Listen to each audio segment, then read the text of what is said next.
তো নমস্কার। যেমন ভাবা তেমন কাজ।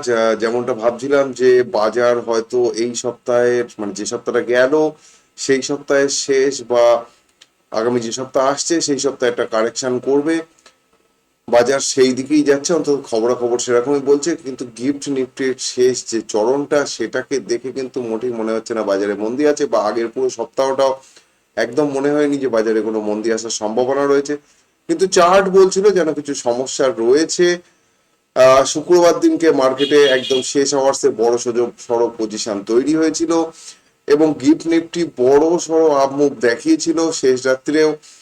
কিন্তু তারপরে অ্যাজ এক্সপেক্টেড ঠিক যেমনটা ভাবছিলাম যে ইরান যখনই বলেছে যে আমরা হরমুজ থেকে সবাইকে যাওয়ার সুযোগ দেবো, আমি তখনই ভাবছিলাম যে হ্যাঁ, আমেরিকার কিছু এখানে কাঠি করা উচিত, কারণ আমেরিকার হাতে এখনো প্রায় 17-18 দিন সময় রয়েছে।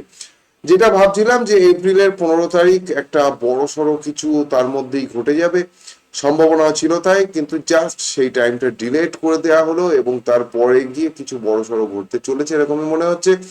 তার কারণ আমেরিকার হাতে কিন্তু আর সময় বেশি দিন নেই। আমেরিকার প্রেসিডেন্ট তাদের সংসদে ছাড়পত্র ছাড়া 60 দিন যুদ্ধ করতে পারে, 60 দিনের বেশি যুদ্ধ করার ক্ষমতা তাদের নেই আমেরিকার প্রেসিডেন্টের ইচ্ছায়। সেক্ষেত্রে কিন্তু সংসদে পাশ করাতে হয় যে আমরা এরপরে আরো যুদ্ধ করব কিনা। আর ট্রাম্পও যেমন পাগলা, যেটা সবাই জেনে থাকেন, সুতরাং তার ওখান থেকে এই পারমিশন আসা কিন্তু যথেষ্ট কষ্টকর। অলরেডি হিসেব করে দেখা যাচ্ছে 41-42 দিনের যুদ্ধ কিন্তু হয়ে গিয়েছে। তো 41-42 দিনের যুদ্ধ যদি হয়ে গিয়ে থাকে আর বাকি রয়েছে অল্প কয়েকটা দিন, মাত্র 17-18 দিন আর বাকি রয়েছে, তার মধ্যে যা করার করতে হবে। আমেরিকা কিন্তু ইতিমধ্যেই পালাই পালাই করছে, কিন্তু যেহেতু ট্রাম্পের এটাও একটা ব্যবসা এখান থেকে কামানো, সেই জন্য ওই স্ট্রেট অফ হরমুজ থেকে কামানো নয়, বিশ্বের বাজারকে ম্যানিপুলেট করে সেখান থেকে টাকা কামানো, এটা একটা তার ব্যবসা। তার আগে ট্রাম্পেও আমরা দেখি, ট্রাম্প না সরি, তার আগে টার্মেও আমরা দেখেছি, ট্রাম্পের টার্মে। তো এখানেও আমরা সেই একই জিনিস দেখতে চলেছি, যার জন্য যখন যুদ্ধ শুরু হয়েছিল তখনই জানতাম যে বাজারে গড়বড় করবে। আর আরো একটা বড় সমস্যা হচ্ছে নিফটি যে 21,900 লেভেলে গেল না, না গিয়ে তার আগে থেকে মাত্র 300 পয়েন্ট আগে থেকে ঘুরে ওপরে চলে গেল, সেটা মোটেই ভালো হলো না। ওই টাইমে যদি 21,900 থেকে একবার ঘুরে চলে যেত তাহলে বাজার অনেকটা স্টেবল হতো। এই মুহূর্তে 21,900 না গিয়ে সেই যে 22,200 আশপাশ থেকে বাজার ঘোরা শুরু করলো, ওখান থেকে ঘুরে কিন্তু বর্তমানে 24,000-এ বাজার দাঁড়িয়েছে ঠিকই, কিন্তু এখান থেকে আবারও ওই 22,000-এর লেভেলে গিয়ে কারেকশন শেষ করতে হবে। যদি সেটা করে তাহলে জানবেন বাজারে কারেকশন তাড়াতাড়ি শেষ হবে। আর যদি নিচে গিয়ে কারেকশন শেষ না করে, কথাটা একদম খুব ভালো করে শুনে রাখবেন, আজকে এপ্রিল মাসের মাঝামাঝি সময় থেকে বলছি, যদি বাজার সেই 21,900, 21,700 বা কিছুদিন পরে যদি এটা ঘটতে চলে তাহলে তার একটু উপর, এখানে সময়ের সাথে সাথে লেভেল তো পাল্টিয়ে যায়। এখন যেভাবে বাজার রয়েছে তাতে যদি দেখা যায় যে আগামী 2 মাস পরে গিয়ে কারেকশন হচ্ছে, তাহলে হয়তো 22,000 লেভেল কারেকশন করে যদি বেরিয়ে যায়, মানে 22,000-এ যদি আসে এপ্রিল মে জুন, জুন মাসের দিকে 22,000 এসে কারেকশন শেষ করলো, সেটাও পসিবল। বা এখন কারেকশন করলে 21,900-র আশপাশে এসে কারেকশন শেষ করলো, সেটাও পসিবল। বর্তমান লেভেল অনুযায়ী 21,900 খুব ভালো লেভেল কারেকশন শেষ করার। এটা যদি করে তাহলে বাজারে তাড়াতাড়ি আপ মুভ আসবে আবার। যদি সেটা না করে তাহলে বাজারে কোনো ফ্রেশ মুভমেন্ট হবে না। বাজারে আমাদের ইন্ডেক্স ফ্রেশ মুভমেন্ট করে ওপরে যাবে না, বারবার ডিস্টার্ব করবে এবং এই ডিস্টারবেন্সটা আরো অনেক দিন ধরে, হয়তো বছর দেড়েক ধরেও চলতে পারে। হ্যাঁ, স্টক আলাদাভাবে ডেফিনেটলি পারফর্ম করবে। যদি স্টক আলাদাভাবে পারফর্ম করে তাহলে সেই স্টকগুলোর উপর ফোকাস করলে যথেষ্ট ভালো প্রফিট হবে। বাদ বাকি সমস্ত স্টক, একটা মেজর অংশ, ইভেন নিফটিরও, নিফটির একটা মেজর অংশ কিন্তু কনসলিডেশন ফেজের মধ্যে থাকবে আগামী বহুদিন ধরে। নিফটিকে যদি তাড়াতাড়ি 21,900 এনে ঘুরিয়ে নেওয়া যেত তাহলে হয়তো এই কনসলিডেশন ফেজটা চলে যেত। তো বাজার যেভাবে চলবে আমাদেরকে সেইভাবে কাজ করতে হবে। আমরা যদি কিনে কাজ করতে চাই তাহলে বাজারে এই সময় যে স্টকগুলো বেটার পারফর্ম করার সম্ভাবনা দেখাচ্ছে তাদের কিনে কাজ করতে হবে। যদি আমরা বেঁচে কাজ করতে চাই তাহলে যে স্টক গুলো এখন ডাউন ট্রেন্ডে রয়েছে সেইগুলো কাজ করতে হবে। আর যদি আমরা একটা রেঞ্জ বাউন্ড হিসেবে কাজ করতে চাই তাহলে যে স্টক গুলো রেঞ্জ বাউন্ড এরিয়াতে পড়ে রয়েছে এই মুহূর্তে সেই স্টকগুলোর ওপরে কিন্তু ফোকাস করে কাজ করতে হবে। ওভারঅল যদি আমরা বাজারকে দেখি তাহলে বাজার বর্তমানে ভালো আছে, খারাপও আছে, একদম স্টক ওরিয়েন্টেড আছে, এখানে সেক্টর ওরিয়েন্টেডও কিছু নেই, স্টক ওরিয়েন্টেড আছে। শুধু মেটালটা খুব ভালো পারফর্ম করে দিয়েছে গত সপ্তাহে, আগামী সপ্তাহে মেটালে নতুন কিছু ঘটতেও পারে, নাও পারে, সেই হিসেব করে আমাদেরকে কাজ করে খুব আর কি হিসেব করে চলতে হবে, কারণ আগামী সপ্তাহে কিন্তু বাজারে একটা আবার কেনার প্রাইসে নিয়ে আসার সম্ভাবনা দেখা যাচ্ছে। তো আজকের ভিডিও শুরু করছি যেমনটা আমরা করি, তার আগে বলে রাখি শেয়ার বাজারে বিনিয়োগ সম্পূর্ণ বাজারগত ঝুঁকি সাপেক্ষ। আপনার উপযুক্ত প্রশিক্ষণ এবং যদি গাইডেন্স না থাকে তাহলে শেয়ার বাজার থেকে আপনি প্রফিট করতে পারবেন না। সেই জন্য অবশ্যই জেনে বুঝে শিখে তবে শেয়ার বাজারে বিনিয়োগ করুন। কোনো জায়গা থেকে টিপস নিয়ে কিন্তু শেয়ার বাজারে বিনিয়োগ করবেন না। আমি বাজারকে নিয়ে যা ভাবি বা আমি বাজারে যেমন অ্যাকশন নেব সেগুলো আপনাদের সাথে শেয়ার করছি। এখানে কোনো রকম বাই সেল বা হোল্ডের রেকমেন্ডেশন কিন্তু আমি দিচ্ছি না। তো চলুন শুরু করি আজকের ভিডিও। সর্বাগ্রে দেখছি খোলা রয়েছে চার্ট, সেলের খুব ভালো কথা। দেখুন একটা জিনিস বলে রাখি, যদি এই ডামাডোলের বাজারে কালকে সকালবেলা কি হবে জানি না, কারণ খবর যেভাবে এসছে গ্যাপ ডাউন হওয়ার সম্ভাবনা হতে পারে। যদি সেটা হয় তাহলে কিন্তু সেল 172-এর নিচে, এই বডির নিচে যদি খোলে তাহলে কিন্তু নিচের দিকে আসার সম্ভাবনা থাকবে এবং সেক্ষেত্রে আবার 162-এর দিকে চলে আসতে পারে। কিন্তু যেখানে শেষ হচ্ছে 173-33, এর উপরে খুলে যদি সাস্টেন করে যায়, আরএসআই যা বলছে ডেইলি চার্টে এবং উইকলি চার্ট যেভাবে আরএসআই স্ট্রং এবং যেভাবে অল টাইম হাই তো নয় তবে রিসেন্ট টাইম হাই এর ওপরে যখন ক্লোজিং দিয়েছে, আগামী সপ্তাহে ঠিক এইরকম বড় একটা ক্যান্ডেল হওয়ার সম্ভাবনা রয়েছে। অর্থাৎ এই যেমন 62 থেকে 74, ঠিক তেমনি 84 থেকে সোজা গিয়ে 74 থেকে 88 এই রেঞ্জে কিন্তু আগামী সপ্তাহে উঠে যাওয়ার একটা সম্পূর্ণ সম্ভাবনা সেলের চার্টে দেখা যাচ্ছে। সেলের চার্ট খুব ভালো, কিন্তু তাও আমি কিন্তু এখানে কোনো রকম বাই এর রেকমেন্ডেশন দিচ্ছি না। আমার ভালো লাগছে, সেলকে আমি অনেক নিচে থেকে হোল্ড করে রেখেছি, অনেক নিচে থেকে হোল্ড করে রেখেছি, সেই করোনা পিরিয়ড থেকে আমার কাছে সেল আছে।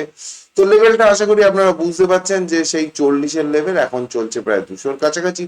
আগেও একবার এই লেভেল আমি দেখেছি এবং তখনও ছাড়িনি। তারপরে কতটা কারেকশন হয়েছিল বাপরে বাপ, প্রায় 200-র কাছ থেকে 100 নামিয়ে দিয়েছিল, কিন্তু তারপরে আমি ছাড়িনি, এখনো ছাড়ছি না, কারণ আমার বড় টার্গেট রয়েছে। কিন্তু আপনি আপনার ফাইন্যান্সিয়াল অ্যাডভাইজারের সঙ্গে কথা বলে তবে সেল বা যেতে কোনো স্টকে বিনিয়োগ করবেন। কোনো রকম বাই সেল বা হোল্ডের রেকমেন্ডেশন কিন্তু আমি দিচ্ছি না। দেখুন একটা জিনিস আপনাদেরকে বলে রাখি, আমি এখানে সুন্দরভাবে এঁকে দিয়েছিলাম যে এখান থেকে নামবে, কিন্তু দুঃখের বিষয় হচ্ছে না নেমে ওপরে চলে গেল।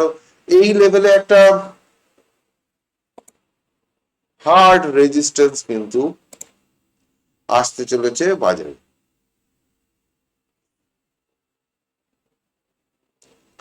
এটাই ভালো, হ্যাঁ এটা খুব ভালো জায়গা। এইখানে একটা খুব বড় রেজিস্ট্যান্স আসতে চলেছে, সেটা হচ্ছে 24,950 থেকে 25,000, ওই রেঞ্জে ম্যাসিভ রেজিস্ট্যান্স এই এই লেভেলে পাবে। এই লেভেল কেটে ওঠা এক্ষুনি সম্ভব নয় বলেই মনে হচ্ছে। এর আশপাশে কোনো একটা জায়গায় এই সপ্তাহে যদি আর কি শনিবার দিনকে এই গড়বড় মার্কা খবরটা না আসতো, তাহলে এর আশপাশে কোনো একটা জায়গায় বাজার এই সপ্তাহে হাই লাগিয়ে তারপরে নিচের দিকে আসা শুরু করতো এবং নিচের দিকে জায়গা খোলা রয়েছে, কিন্তু এই দাগ হিসেবে চলুন। আগের বার হয়তো এতটা আসতে পারতো, এবারে এতটা আসবে, অর্থাৎ 21,700, এতটা আসার সম্ভাবনা পরিষ্কার দেখা যাচ্ছে। চাইলেই আসতে পারে, কোনো অসুবিধা নেই। কখন আসবে না, যদি আরএসআই এর উপরে উঠে যায়, 53-এর উপরে উঠে সাস্টেন করে যায়, তাহলে আসবে না।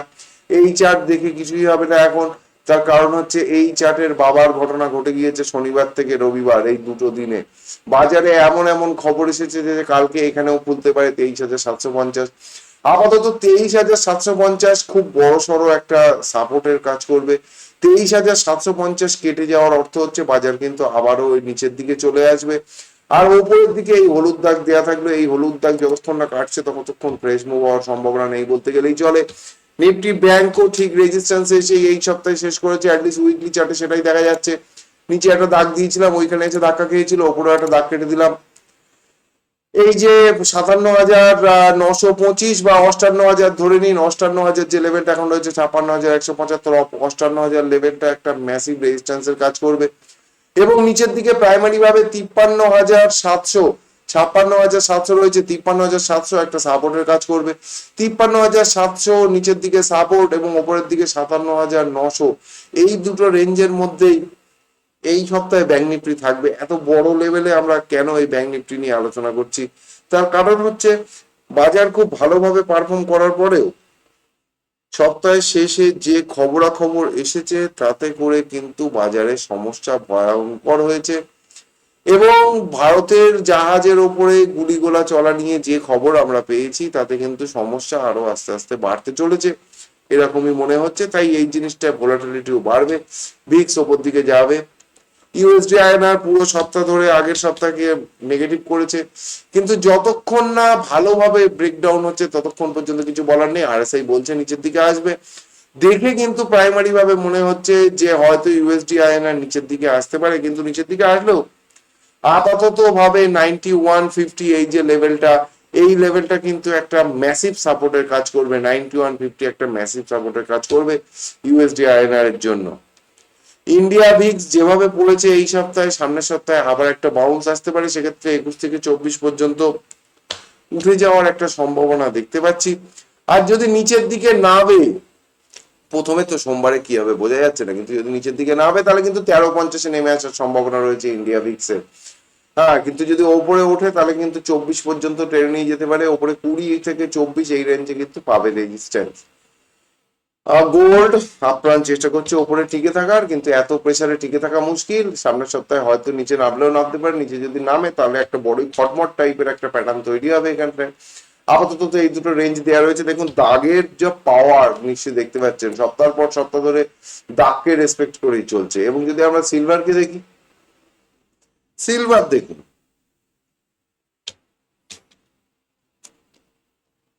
দাগটা আগে থাকতে কাটা ছিল, ঠিক এই দাগে এসেই কিন্তু দাঁড়ালো। এই দাগের ওপরে যদি সাস্টেন করে তাহলে এই 2,84,000 পর্যন্ত যাওয়ার সম্ভাবনা রয়েছে, নয়তো নিচের দিকে নামবে এবং নিচের এই হলুদ দাগের দিকে আসার সম্ভাবনা প্রবল সিলভারে। কিন্তু সেটা যেভাবে রয়েছে মোটামুটি ধীরে ধীরে ধীরে ধীরে আসবে এরকমই মনে হচ্ছে। আর সিলভার যদি এইভাবে ওপরে টেনে, এই ওপরের দাগ টেনে রেখে কারেকশন করে, এবং গোল্ডও যদি এই ওপরের দাগ টেনে রেখে কারেকশন করে, তাহলে এই কারেকশন অনেক লেন্দি হতে চলেছে এবং এই কারেকশনের পরের র্যালিও অনেক বেশি হতে চলেছে। ক্রুড যেই মাত্র খবর এলো যে হরমুজ প্রণালী খুলে গিয়েছে, ক্রুডও খুলে গেল। 1 মিনিটের চার্ট দেখলে দেখতে পাবে,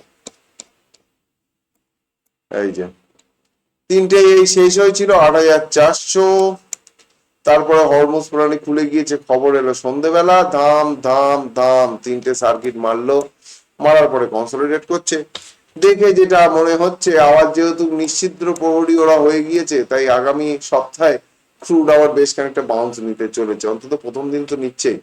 natural gas as it is পড়ে আছে, কিন্তু এই সপ্তাহে ন্যাচারাল গ্যাস একটা বাউন্স আসার সম্ভাবনা কিন্তু দেখতে পাচ্ছি। মানে পুরো বিষয় যেটা হচ্ছে ম্যানিপুলেশন। ডাও জোন্স কিন্তু খোলার সাথে সাথেই দেখুন, ডাও জোন্স যখন খুলেছিল তখনই ওপরে, তার কারণ 6:30টার দিকে খবর এসেছিল হরমুজ প্রণালী খুলে গিয়েছে। 48,500 মাল 49,000-এ গিয়ে খুলেছিল এবং ওপরে সাস্টেন করে গিয়েছে। লাস্টের দিনকে ওপর থেকে একটু কারেকশন হয়েছে ঠিকই, কিন্তু ওপরের দিকে টেনে রেখে দিয়েছিল যেহেতু এটা করেছে। দেখুন নিচে আসলে ভালো হতো, কিন্তু ঘুরিয়ে নিয়ে চলে গিয়েছে। খবর এইভাবেই ম্যানিপুলেট করে বাজারকে টিকিয়ে রাখা হচ্ছে। নাসড্যাক অল টাইম হাই মেরে দিল, ভাবা যায় না, অল টাইম হাই মেরে দিয়েছে। হ্যাঁ, তো পিওর ম্যানিপুলেশন চলছে আমেরিকার বাজারে। এইটা কি ধরনের র্যালি? আমি যদি এখান থেকে একটু দেখি, এখান থেকে যে র্যালিটা হয়েছে, 71 ডিগ্রি র্যালি, মোটামুটি 70 ডিগ্রি র্যালি হয়েছে। ঠিক আছে, 70 ডিগ্রি র্যালি মেরে দিয়েছে সোজাসুজি। এটা সম্ভব এইভাবে? এত বড় ইন্ডেক্স এরকম ভাবে চলা? পিওর ম্যানিপুলেশন চলছে এইসব জায়গায়, এবং এই ম্যানিপুলেশনের জন্যই খবর বিভিন্ন রকম আসছে। এক একজন এক এক সময় এসে এক এক রকম খবর বলছে, যার কোনো মাথা মুন্ডু নেই। মোরাল অফ দ্য স্টোরি হচ্ছে বড় লোকেরা এখান থেকে, মানে বিশেষ করে অসভ্য ইংরেজ বড় লোকগুলো, এরা কিন্তু এখান থেকে প্রচুর প্রচুর প্রচুর টাকা কামিয়ে নিচ্ছে। আমাদের একটু স্ট্রাগল সহ্য করতে হচ্ছে প্রাইমারি ভাবে, কিন্তু যেহেতু অলরেডি 41-42 দিনের যুদ্ধ হয়ে গিয়েছে, আর বেশি দিনের কিন্তু ফ্রিতে যুদ্ধ করার ক্ষমতা প্রেসিডেন্ট ট্রাম্পুর নেই। সেক্ষেত্রে এমন কিছু একটা বাই চান্স ঘটে যাবে যাতে ইরান দেখবেন যুদ্ধ বলবে যে আমরা চালিয়ে যেতে চাচ্ছি, আর আমেরিকা পুরো গুটিয়ে নেবে। প্রবলেম যেটা হবে, যদি ভারতের সঙ্গে খেচাখেচি হয়ে যায় বেশি, তাহলে গিয়ে ভারতের একটু দামে পড়ে যাবে তেলগুলো, ভারতের জিডিপির উপরে ইম্প্যাক্ট হবে, ভারতের গ্রোথটা একটুখানি নেমে যাবে, আমেরিকার তাতে মজা হবে। কিন্তু আলটিমেটলি আমেরিকা কিন্তু ইরানের থেকে যে তেল কিনছে এখনো পর্যন্ত সেটা চাইনিজ টাকার মাধ্যমে, এবং এই যে হঠাৎ করে একটা চেঞ্জ চলে এসেছে, আশা করছি এতে ব্রিক্স এর কারেন্সিও হয়তো তাড়াতাড়ি আসতে চলেছে। সেটা হলে ডলার সত্যিই ভেঙে পড়বে, যেটা চার্ট দেখে মনে হচ্ছে যদি ডলার ভেঙে পড়ে তাহলে কিন্তু আমাদের জন্য সেটা দুর্দান্ত হতে চলেছে, এবং আমরা ভবিষ্যতে প্রচুর প্রচুর প্রচুর মুভমেন্ট দেখতে চলেছি বাজারে। তার কারণ বাজার সেটাকেই অ্যান্টিসিপেট করে এই মুহূর্তে কনসলিডেশন করছে, এরকমটা মনে হচ্ছে। শেয়ার বাজার থেকে কুইকলি প্রফিট করার জন্য কেউ এখানে ইনভেস্ট করবেন না, জেনে বুঝে ধীরে সুস্থে একটা লম্বা ওয়েলথের জন্য কাজ করুন। এখানে অ্যাভারেজ 2 থেকে 2.5 বছরে 5 গুণ পর্যন্ত প্রফিট পাওয়া যায়, কিন্তু তার আগে অবশ্যই আপনাকে শিখে পড়ে নিয়ে নামতে হবে। যদি আপনার প্রপার নলেজ না থাকে তাহলে কিন্তু এখান থেকে কিচ্ছু করতে পারবেন না, কোনো টিপসেই কাজ করতে পারবেন না। যাই হোক, সবাই ভালো থাকুন, সুস্থ থাকুন এবং শেয়ার বাজার থেকে প্রচুর প্রফিট করুন। এই শুভকামনা জানিয়ে আজকের ভিডিও এখানেই শেষ করছি। হর হর মহাদেব।